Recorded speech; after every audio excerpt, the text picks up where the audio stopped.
Estamos hablando del proceso electoral de la primavera del 2016 y como lo mencioné al inicio del programa, hoy nos acompaña una organización de la sociedad civil, México Cómo Vamos, que trabajó en los últimos meses en dar información a los electores de cuál era el estado de situación de cada una de las entidades federativas en las que se iba a llevar a cabo un proceso electoral para seleccionar a un nuevo gobernador. Lo que nosotros hacemos en México Cómo Vamos es poner en la mesa, poner a la mano toda la información económica disponible de los estados, de todos los estados, y ahorita en este proceso electoral específicamente de los estados que vieron elecciones, pero es información, y eso me interesa recalcarlo, que es pública, que no es que sea que nosotros tengamos información privilegiada ni que hagamos estudios demasiado sofisticados. Lo que tenemos es información pública y la presentamos de forma condensada y más sencilla para que el ciudadano común y corriente, es decir, nosotros, podamos tomar las mejores decisiones. Entonces lo que hicimos fue contrastar los indicadores clave con los que nosotros trabajamos, que son crecimiento económico, informalidad, creación de empleo formal, desigualdad, otra serie de indicadores, para poder ver cómo han evolucionado. Y esa es la radiografía que hemos estado presentando últimamente de forma muy continua en medios, para que la gente, los electores, los ciudadanos, nos demos cuenta de qué ha pasado en estos estados en elecciones, pero en realidad lo puedes ver del estado que tú quieras, en el momento que tú quieras, a la luz de las elecciones que tuvieron lugar ayer, ¿no? ¿Y encontraste en alguna entidad federativa algún indicador que dijeras, oye, claramente se deterioró en estos 6 años de gobierno local? Nosotros, por ejemplo, al hablar de Veracruz, que es uno de los estados que me parecen a mí críticos del país, lo que vemos es, en todos los indicadores que nosotros revisamos, un deterioro continuo y constante cada año de absolutamente todos sus indicadores económicos. Entonces, cuando hablamos de crecimiento económico, Veracruz fue el estado que menos creció de los estados que tienen elecciones y el segundo que menos creció después de Campeche, que en los últimos 5 años, que Campeche evidentemente trae un problema a raíz de la situación petrolera. Si nos vamos un poquito más atrás, si hacemos un estudio de, bueno, ¿cuáles son los estados que menos han crecido en los últimos 10 años? Veracruz no estaba ahí, pero se metió en los últimos 5 años. ¿A qué me refiero con esto? Quiere decir que el gobierno saliente, el que está por salir, ocasionó un desastre en la situación económica de Veracruz. Yo sé que normalmente se habla de Veracruz en otros aspectos, se habla del deterioro social, del deterioro político, del deterioro en las libertades, pero en términos económicos el deterioro también es impresionante, ¿no? Todos los indicadores de Veracruz han empeorado, hay más de la mitad de la población en pobreza, hay más del 60% de la población en la informalidad y todos estos han empeorado. No solo hay más del 50% de la población en pobreza, sino que ha empeorado en relación a cómo estaba en el 2010-2011. Entonces, en cada uno de estos indicadores, Veracruz ha mostrado un deterioro continuo y sostenido, lo cual me parece a mí relevantísimo. Por otro lado, vemos el lado contrario del espectro, que es Aguascalientes. Aguascalientes es el único estado de los 12 que tuvieron elecciones ahorita que mostró todo su semáforo. Como sabrás, nosotros lo ponemos en términos de semáforos. Si te va muy bien de acuerdo a nuestras metas, te ponemos el verde, regular amarillo y mal rojo. El único estado que cumplió con todos los indicadores de nuestra meta fue Aguascalientes, creando más empleos de los que necesita. Imagínate, Aguascalientes es el único estado del país que está creando más del 100% de los empleos que necesita. Está creando el 108% de los empleos formales que necesita. Alguien me preguntó en algún momento cómo es posible que cree más de los empleos que necesita. Lo que pasa es que está capturando empleos que hoy en día están en la informalidad, entonces los está metiendo a la formalidad. En consecuencia, ¿qué ves en Aguascalientes? Ves que el Estado se vuelve más productivo, ves que el Estado disminuye su pobreza, ves que el Estado disminuye su desigualdad. Entonces, todos estos indicadores que en otros estados del país se tratan de corregir con programas de asistencia, con programas meramente asistencialistas, en Aguascalientes se están corrigiendo, no me gustaría decir que solos, pero se están corrigiendo gracias al crecimiento económico. Entonces Aguascalientes se cuece aparte, por decirlo de alguna manera, ¿no? De los 2 estados, Aguascalientes es el que tiene puras palomitas, es el que está creciendo bien. Y llama la atención que en el caso de Aguascalientes, pues están de acuerdo a los resultados del PREP, están eligiendo a otro partido político a pesar de los grandes resultados que acabas tú de mencionar en esta herramienta muy didáctica que construyen ustedes con los semáforos en color verde.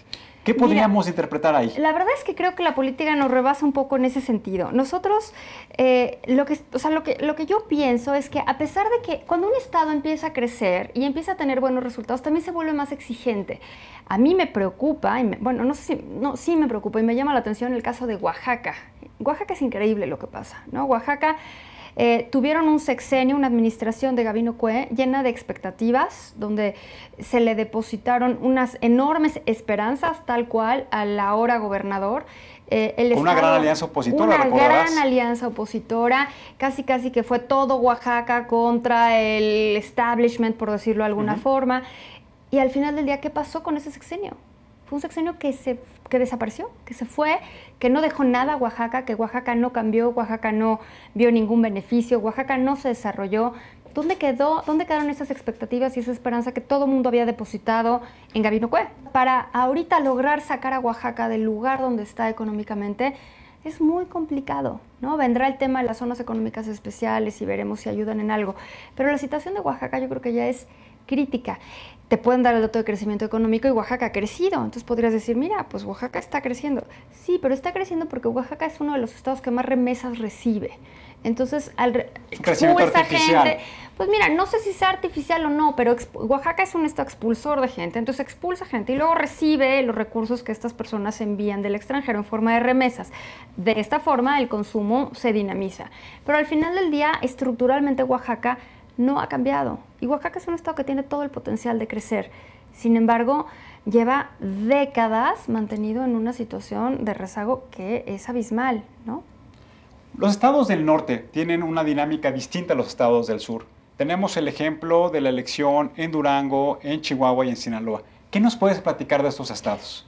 Radicalmente tenemos dos Méxicos, ¿no? Bueno, yo diría casi que 32, ¿no? O sea, cada estado se comporta verdaderamente distinto, pero sí, si queremos generalizar, podemos partir el país como en dos, que no me gusta hacerlo, pero hay que hacerlo, porque sí, sus dinámicas de crecimiento son verdaderamente distintas. O tal vez, perdón que te interrumpa, tal vez en tres, porque yo creo que la dinámica que está teniendo los estados del Bajío, que están muy asociados con este crecimiento de la industria automotriz, de esta industria manufacturera, pues también está llevando, y tú que eres economista. Desde luego, algunos del norte están pegados en esa dinámica, ¿no? El tema con los estados del norte es que están pegados a Estados Unidos, y esa geografía cambia su vocación. Antes de entrar a platicar aquí al aire contigo, platicamos un poquito de la vocación. Yo no sé a ciencia cierta qué es la vocación de los estados. Sí creo más bien que hay ventajas comparativas y a lo mejor eso es el sinónimo de vocación, claro, tal vez. Y creo que la vocación o la ventaja comparativa de los estados del norte es que están cerca de Estados Unidos y en ese sentido se pueden integrar de mejor manera a las cadenas productivas, a las cadenas de valor y entonces pueden manufacturar, pueden exportar y entonces tienen otra dinámica, ¿no? Sin duda es una cuestión radicalmente distinta a lo que pasa con los estados del sur, pero también tienen otra problemática, tienen problemas distintos a los que tienen los estados del sur. El problema de Tamaulipas es particular, no tienen un tema de violencia y narcotráfico sustancial. Sinaloa también tiene un tema de narcotráfico, pero desde luego están en una dinámica diferente. No hablemos ahorita de Nuevo León, que si bien Nuevo León no tuvo elecciones, pues es uno de los estados que ha sido más dinámico en los últimos años, ¿no? Ahora, el Bajío también lo podemos analizar aparte de, hace un momentito hablamos de Aguascalientes. Aguascalientes es el estado que más ha crecido en los últimos 5 años, si lo analizamos nada más de los que tuvieron elecciones, ha crecido el 5.5%, que es sustancialmente mayor al 2.9% al que ha crecido el país en su conjunto, y se debe básicamente a la integración de las cadenas productivas, es decir, a la industria. Y aquí me gustaría regresar al tema de la vocación. Si tú hace 20 años analizabas la vocación productiva de Aguascalientes, era un estado agrícola con una producción muy menor, industria, servicios primarios, era un sector primario, perdón, era una industria muy enfocada ahí. Sin embargo, tomaron una decisión, dijeron, a ver, ¿qué vamos a hacer? ¿Qué hacemos con esto? ¿Qué hacemos para que el estado crezca? Y se integraron a las cadenas productivas protegidas en el buen sentido de la palabra por la reglamentación del Tratado de Libre Comercio. Y eso les permitió entrar a una dinámica de crecimiento automotriz y de industria que la han aprovechado durante años. Y es ahorita cuando se empiezan a ver los resultados de estos años de ir sembrando industria, ¿no? No es que haya sido que la última administración haya sido maravillosa. Yo no le quito ningún mérito a la última administración, pero sin duda alguna los resultados de Aguascalientes no se deben únicamente a la administración más reciente, se deben a años de tomar decisiones y de programar industria, ¿no? Han tenido una visión de largo plazo, han tenido un esquema en donde pueden orientar el desarrollo, como bien tú lo apuntas, pueden articular las economías locales, pueden incorporar incentivos fiscales, pueden tener esta visión de cómo tienen que mejorar las condiciones de vida de las familias para que realmente la planta laboral que tienen ellos reúna las condiciones de las inversiones que están llegando. Exactamente, tienen un plan, a ver, ¿a dónde queremos llegar? Y para llegar allá, ¿qué tenemos que hacer? ¿No? Entonces, van formando, o sea, si tú quieres atraer, por ejemplo, industria automotriz, tú no puedes cambiar tu estado para atraer industria automotriz en un año. Tienes que ir sentando las bases para que poco a poco te hagas, o sea, hay que pensar que esa industria automotriz se la está peleando el mundo. No, claro. No es como que todos se quieran venir a poner Aguascalientes, o sea, es un mercado de inversión extranjera directa que se pelea el mundo. ¿Y a qué lugar van a ir? Al que le da las mejores condiciones. Entonces, esas mejores condiciones no se dan en un año, ni en 2, ni en 3, ¿no? Tienes que ir poniendo el piso parejo para que los extranjeros y los nacionales, no solo los extranjeros, se quieran poner ahí. Un tema muy importante es el Estado de Derecho. El Estado de Derecho es fundamental y mientras no corrijamos Estado de Derecho en los estados del sur, no habrá zona económica especial que funcione si no lo tenemos muy en el radar y corregimos ese tema. Pero claramente no vimos hoy en los procesos electorales, no vimos en las campañas esta discusión con los ciudadanos por parte de los candidatos de cuál es esa visión de futuro que deben tener los estados. Yo creo que las campañas siempre están jugando con la emoción, con el corto plazo, con lo que sientes ahorita, con lo que sientes 2 minutos antes de ir a votar, ¿no? Qué mejor ejemplo que todas las campañas que vimos, todas son cancioncitas, ¿no? Son pequeñas canciones que hoy ya no me acuerdo cuáles eran, pero hasta ayer era lo que oíamos todo el tiempo en el radio. ¿Qué proyecto de futuro había? Yo, al día de hoy, y eso que terminaron ayer, no me acuerdo de ninguna, claro. ¿no? Yo creo que eso es una característica usual de las campañas. No lo digo en el buen sentido, me parece lamentable. Es muy triste. Es muy triste, pero así es, ¿no? Creo que es un defecto, creo que pasa en todo el mundo. Me gustaría pensar que podemos algún día sobrepasarlo y tener una visión de más largo plazo. Sí creo que desafortunadamente en México nuestras decisiones, muchas decisiones de política económica están colgadas del ciclo electoral y eso hace que tengamos una visión muy cortoplacista. Y qué mejor ejemplo que nuestro modelo educativo, claro. ¿no? Nuestro modelo educativo lleva años, décadas rezagado, ¿no? Ya sé que se hizo una reforma educativa, me parece indispensable, fundamental que se haya hecho, pero creo que es el primer paso de muchos que tenemos que dar. O sea, pensemos que hay países que están pensando en cómo van a educar a los chavos en las nuevas tecnologías y nosotros estamos pensando todavía en cuántos maestros hay, ¿no? Entonces, sí estamos, la verdad es que muchos años rezagados, ¿no? Y creo que pues en teoría un poco las zonas económicas especiales intentan, no sé si lo logren, pero van a intentar meter a estos estados del sur en alguna dinámica productiva mejor o por lo menos que los saque del rezago en el que se encuentran ahorita. Ustedes en México, ¿cómo vamos? ¿Han identificado a través de la gran deuda que tienen muchos de los estados de la República en donde hubo proceso electoral, cuál es el verdadero margen de maniobra que tienen los nuevos gobernadores para impulsar nuevas inversiones y sobre todo un modelo económico distinto? Mira, yo creo que los nuevos gobernadores tienen un amplio margen de maniobra, independientemente de si el Estado está endeudado o no, que en la mayoría lo están. Pero hoy en día, gran parte de los proyectos productivos de los estados funciona un poco a raíz de, no sé cómo expresarlo, ¿no? Porque no quisiera decir la voluntad de los gobernadores, pero sí los proyectos de los gobernadores, ¿sí? En ellos está decidir si quieren mejorar las finanzas públicas o no, porque mejorar las finanzas públicas no se da fácil. Por ejemplo, en el estado de Quintana Roo, el actual gobernador dijo que iba a tener mucho cuidado con las finanzas públicas, iba a desarrollar finanzas públicas sanas, ¿no?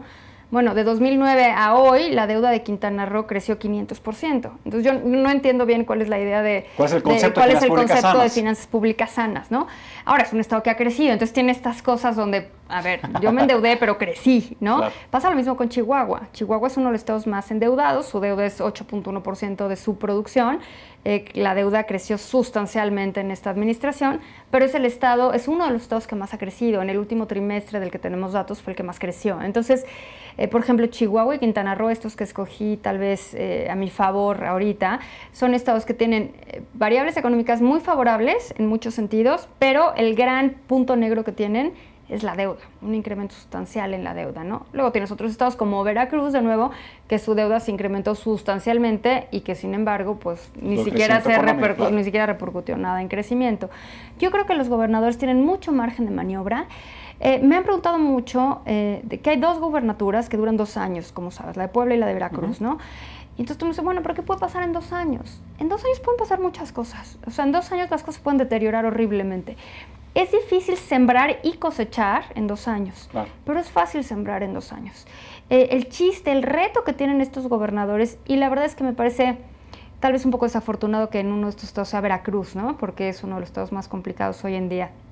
Pero creo que Veracruz en estos 2 años tiene el potencial de ver más allá de esta mini administración y poder empezar a sentar las bases para algo mejor, por lo menos para frenar el deterioro que ha vivido el Estado, que sí, de verdad me parece increíble, ¿no? O sea, me parece que increíblemente como país lo estamos permitiendo. ¿Cuáles son las lecciones que tú puedes retomar de este proceso electoral?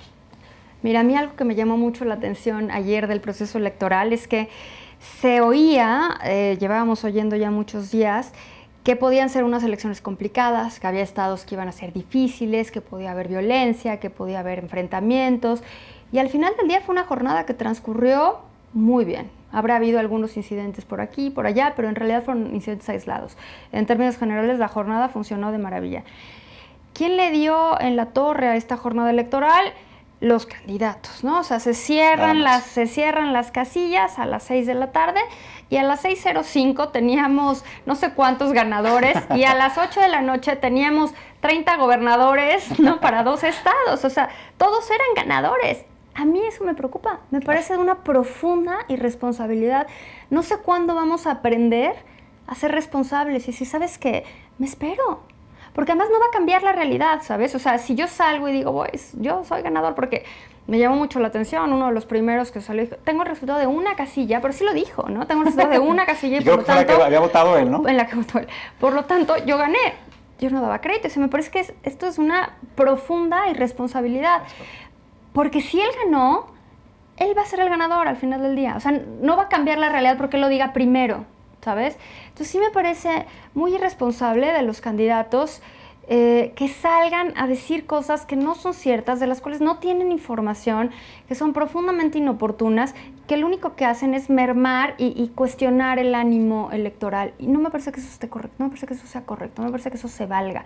Se rompe una regla de oro de la democracia, que es respetar los resultados, respetar los procesos institucionales, y es en su momento decir, oye, hasta que estén ya los resultados finales. Oye, a mí me parece de verdad profundamente irresponsable que con los resultados de una casilla te proclames vencedor de la elección de un estado.